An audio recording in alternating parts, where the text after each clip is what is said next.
வணக்கம். இன்றைக்கி பன்னீர் பட்டர் மசாலா தான் செய்ய போகிறோம். வாங்க எப்படி செய்யலான்னு பார்க்கலாம். அதுக்கு வந்து நான் 2 பெரிய வெங்காயம் கட் பண்ணி எடுத்து வச்சுருக்கேன். அது கூட 3 தக்காளி, ஒரு துண்டு அளவுக்கு இஞ்சி, 4 பூண்டு இது மட்டும் கட் பண்ணி எடுத்துக்கோங்க. பெரிய சைஸாகவே கட் பண்ணி எடுத்துங்க. நம்ம வதக்கிட்டு அரைக்க தான் போகிறோம்.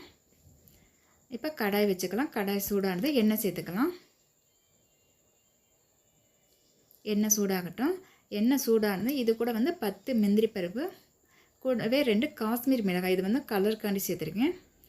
அப்புறம் நம்ம ஏற்கனவே பூண்டு இஞ்சி வச்சுருக்கோம்ல, அதையும் இதில் சேர்த்துக்கலாம். இப்போ லேசாக வதக்கிங்க. இது கூடவே நம்ம வெங்காயம் கட் பண்ணி வச்சுருக்கோம்ல, அதையும் சேர்த்துக்கலாம்.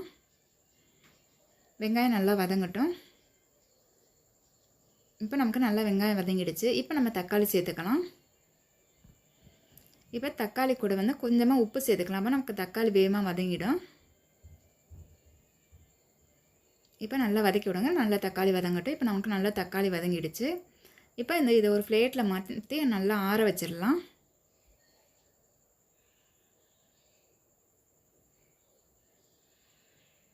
இதை இப்போ நல்லா ஆறட்டும்.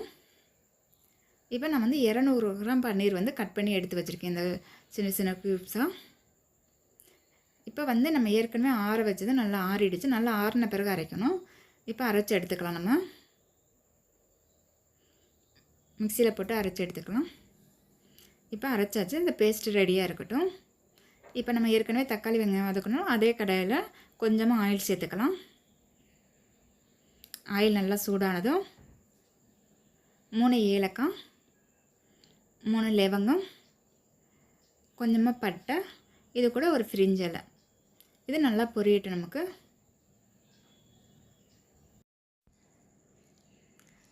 இப்போ இது கூட மசாலா சேர்த்துக்கலாம். ஒரு 3/4 டீஸ்பூன் அளவுக்கு தனி மிளகாய்த்தூள், 3/4 டீஸ்பூன் அளவுக்கு தனியாத்தூள், 1/4 டீஸ்பூன் அளவுக்கு கரம் மசாலா. இப்போ இதையும் லேசாக எண்ணெயில் வைக்குங்க. ரொம்ப நேரம் வதக்க வேணாம். உடனே நம்ம அரைச்சி வச்சுருக்க பேஸ்ட்டையும் இதில் சேர்த்துக்கலாம். இப்போ இந்த பேஸ்ட்டு கூட அந்த மசாலாவை நல்லா கிண்டி விடுங்க. ஸ்டவ் ஹையில் வச்சே நல்லா கிண்டி விடுங்க. நமக்கு லேசாக பச்சை வாடை போகணும் நமக்கு அந்த மசாலா.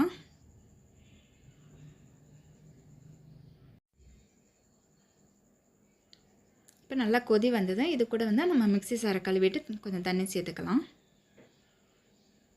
இப்போ நம்ம இதில் முந்திரி பருப்பு போட்டிருக்கனால வேகமாக திக்காயிடும். இன்னும் கொஞ்சம் தண்ணி சேர்த்துக்கோங்க. தண்ணி சேர்த்து நல்லா கிண்டி விடுங்க. கிண்டிட்டு நம்ம இதை மூடி வச்சிடலாம். நல்லா கொதி வந்த பிறகு இது கூட கொஞ்சம் உப்பு சேர்த்துக்கோங்க. நம்ம ஏற்கனவே தக்காளி வெங்காயம் வதக்கும் போது உப்பு சேர்த்துக்கோம், அதனால் கம்மியாகவே சேர்த்துக்கோங்க. இப்போ மூடிட்டு மீடியமில் வச்சுடுங்க. நல்லா நமக்கு ஒரு 3 நிமிஷம் 4 நிமிஷத்துக்கு நல்லா கொதிக்கட்டும். இப்போ நம்ம ஏற்கனவே கட் பண்ணி வச்சுருக்கோம்ல, அந்த பன்னீரை இந்த பட்டரில் போட்டு வதக்கிக்கலாம் லேசாக. அந்த பட்டரில் கொஞ்சமாக உப்பு, கொஞ்சம் மஞ்சத்தூள்,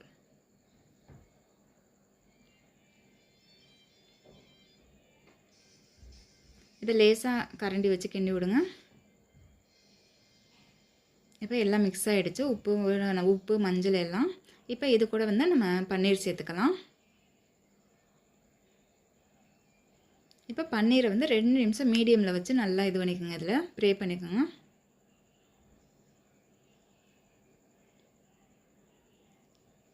நல்லா திருப்பி விடுங்க.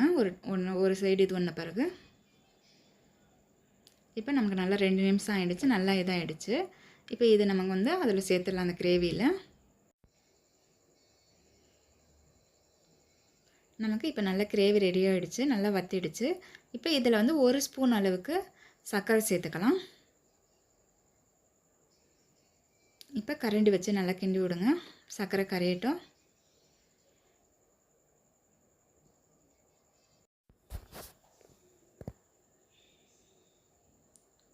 இப்போ நம்ம ஏற்கனவே வச்சுருக்க பன்னீர் சேர்த்துக்கலாம்.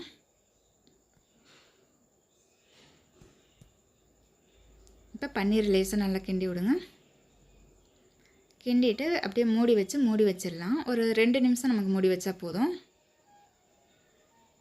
இப்போ மூடி வச்சு மூடிடுங்க.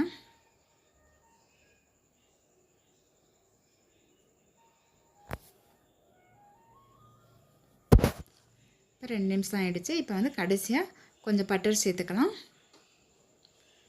கூடவே கட் பண்ணி வச்சுருக்க கொத்தமல்லி சேர்த்துக்கலாம். நீங்கள் கஸ்தூரி மெட்டி இருந்தால் கொஞ்சம் சேர்த்துக்கோங்க, டேஸ்ட்டு நல்லாயிருக்கும். அவ்வளோதாங்க, சூப்பரான பன்னீர் பட்டர் மசாலா ரெடி ஆகிடுச்சு. இதே மெத்தடில் செஞ்சு பாருங்கள், ரொம்ப நல்லாயிருக்கும். இந்த வீடியோ பிடிச்சிருந்தது அப்படின்னா என்னோடய சேனலை லைக் பண்ணுங்கள். இந்த வீடியோ எப்படி இருக்குன்னு சொல்லி கமெண்ட் பண்ணுங்கள். உங்கள் ஃப்ரெண்ட்ஸ்க்கும் ஷேர் பண்ணுங்கள். மறக்காமல் என்னோடய சேனலை சப்ஸ்கிரைப் பண்ணிவிடுங்க. நன்றி. அடுத்த வீடியோவில் பார்க்கலாம்.